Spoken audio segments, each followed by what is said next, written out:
रहे हैं। इसलिए अगर आप देखो ये वो भी समय है जहां बहुत लोग अब हायर वाइब्रेशनल एनर्जी की तरफ जा रहे हैं कि नहीं? यू फील दैट और no? That's all. So this time is called the time of awakening. जैसे रात के 4-5 बजे 3-4 बजे का समय होता है ना, कुछ लोग सोने जाते हैं और कुछ लोग उठते हैं। तो किसी के लिए वो गुड नाइट है और किसी के लिए वो गुड मॉर्निंग है। ये वो वाला समय चल रहा है प्लैनेट पे। कुछ लोग सो रहे हैं मतलब अज्ञान की नींद में, इग्नोरेंट किस तरह की लाइफ लीड कर रहे हैं। एंड कुछ लोग अवेकनिंग, जिसको हम हिंदी में कहते हैं जागरण, awakening to a new way of thinking.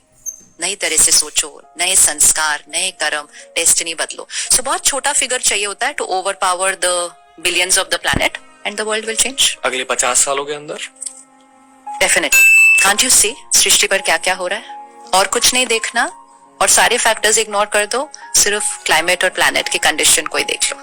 अगर आप यूएन की साइंटिफिक डेलिब्रेशन सुनेंगे, one of the scientist said prepare the world for the planet to die, we have 10 years, ऐसा बोला उन्होंने। क्रिटिकल हो रही है प्लैनेट की सिचुएशन। ऑडियंस की रिस्पॉन्सिबिलिटी अब बन गई है कि audience needs to take care कि अगर आप एक नेगेटिव कंटेंट कंज्यूम कर रहे हो, सिर्फ आप नहीं कंज्यूम कर रहे हो, आप क्रिएटर को और वैसा बनाने के लिए इंस्पायर करो, क्योंकि उसका तो वो बिजनेस है।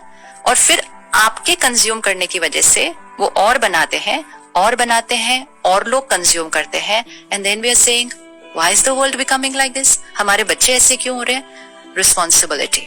शायद इसलिए आजकल लोग टीवी न्यूज कम देखते हैं। हाँ, बट सिर्फ न्यूज से क्या होगा? बाकी सब कुछ मूवीज की तरह, movie, OTT platform, social media hand, everything जो भी कुछ आप सुन रहे हो, पढ़ रहे हो, देख रहे हो, pornography. We are the highest consuming country in the world. तो वी हैव टू पॉज। अगर आप लस्ट कंज्यूम करोगे, ईगो कंज्यूम करोगे, ग्रीड कंज्यूम करोगे, क्राइम कंज्यूम करोगे, फियर कंज्यूम करोगे, वायलेंस कंज्यूम करोगे, कंपैरिजन कंज्यूम करोगे, सोशल मीडिया पे क्रिटिसिज्म कंज्यूम करोगे, कॉमेडी में आप लोगों को रिडिक्यूल करोगे, फिर आप क्या कंज्यूम कर रहे हो? तो जो आप कंज्यूम करोगे वो ही आप बनोगे। सो कंटेंट इज इमोशनल डाइट।